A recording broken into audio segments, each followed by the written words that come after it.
ವರಮಹಾಲಕ್ಷ್ಮಿ ಪೂಜೆಯ ಆಧ್ಯಾತ್ಮಿಕ ರಹಸ್ಯ ಪರಿಚಯ. ವರಮಹಾಲಕ್ಷ್ಮಿ ಪೂಜೆ ಕೇವಲ ಸಾಂಪ್ರದಾಯಿಕ ಹಬ್ಬವಲ್ಲ, ಇದು ಸಂಪತ್ತಿನ, ಸಮೃದ್ಧಿಯ ಮತ್ತು ಆತ್ಮಶಕ್ತಿಯ ಆಧ್ಯಾತ್ಮಿಕ ಯಾತ್ರೆ. ಲಕ್ಷ್ಮಿ ಎಂದರೆ ಕೇವಲ ಹಣವಲ್ಲ, ಅದು ಆಂತರಿಕ ಶ್ರೀಮಂತಿಕೆ, ಶಾಂತಿ ಮತ್ತು ದೈವಿಕ ಮೌಲ್ಯಗಳು.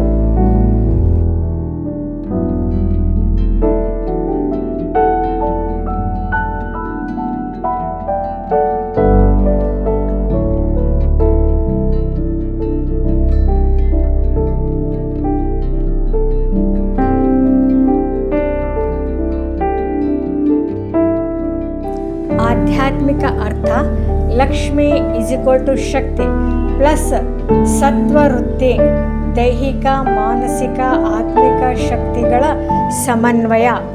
ವರಮಹಾಲಕ್ಷ್ಮಿ ವರಗಳ ಲಕ್ಷ್ಮಿ. ಜೀವನದಲ್ಲಿ ನಿಜವಾದ ವರವೆಂದರೆ ಆನಂದ, ಪ್ರೀತಿ, ಭಯರಹಿತ ಮನಸ್ಸು.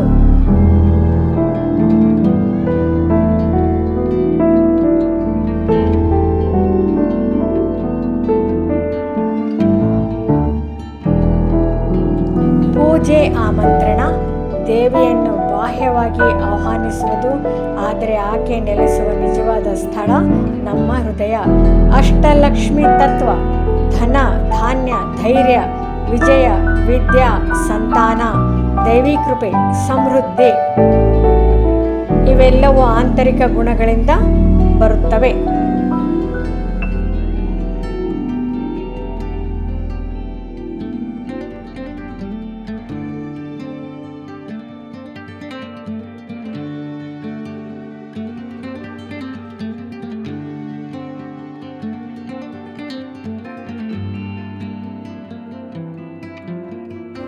ಆಧ್ಯಾತ್ಮಿಕ ಸಂದೇಶ: ನೀನು ನಿನ್ನ ಮನಸ್ಸನ್ನು ಶುದ್ಧಗೊಳಿಸಿದಾಗ ಲಕ್ಷ್ಮಿ ಶಾಶ್ವತವಾಗಿ ನೆಲೆಸುತ್ತಾಳೆ.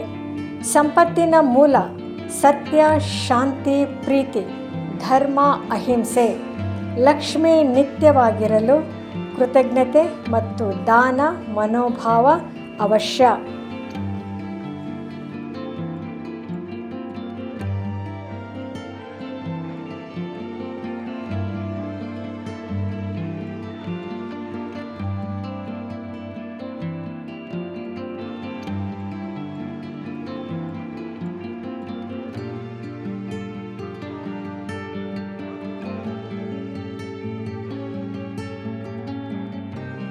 ಪ್ರೇರಣಾದಾಯಕ ಕಥೆ: ಒಮ್ಮೆ ಒಬ್ಬ ಮಹಿಳೆ ಲಕ್ಷ್ಮಿ ದೇವಿಯನ್ನು ಪ್ರತಿದಿನ ಪೂಜಿಸುತ್ತಿದ್ದಳು. ಆದರೆ ಅವಳ ಮನಸ್ಸು ಸದಾ ಹಿಂಗಸು, ಅಸಮಾಧಾನದಿಂದ ಹಿಂಡಿ ಕೂಡಿತು. ಒಂದು ದಿನ ದೇವಿ ಸ್ವಪ್ನದಲ್ಲಿ ಬಂದು ಹೇಳಿದರು, ನಿನ್ನ ಮನಸ್ಸು ಅಶುದ್ಧವಾಗಿದ್ದರೆ ನಾನು ನಿನ್ನ ಮನೆಯಲ್ಲಿ ಇರಲಾರೆ. ಮೊದಲು ಹೃದಯವನ್ನು ಶುದ್ಧಗೊಳಿಸು, ನಂತರ ನನ್ನನ್ನು ಆಹ್ವಾನಿಸು. ಅಂದು ಮುಂದೆ ಆಕೆ ದಿನಕ್ಕೆ 3 ಒಳ್ಳೆಯ ಕೆಲಸ ಮಾಡುವ ಸಂಕಲ್ಪವಿಟ್ಟು ಮನಸ್ಸನ್ನು ಶಾಂತಗೊಳಿಸಿದಳು. ಶೀಘ್ರದಲ್ಲೇ ಆಕೆಯ ಜೀವನದಲ್ಲಿ ಸಂತೋಷ, ಸಮೃದ್ಧಿ ಹರಿದು ಬಂತು.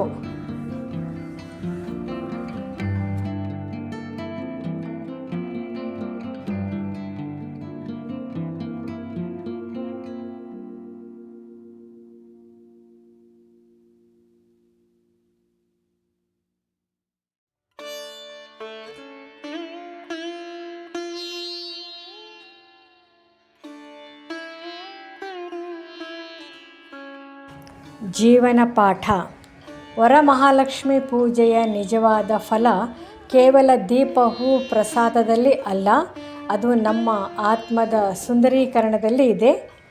ದೈವಿಕ ಲಕ್ಷ್ಮಿ ಎಂದಿಗೂ ಶುದ್ಧ ಹೃದಯದಲ್ಲಿ ವಾಸಿಸುತ್ತಾಳೆ.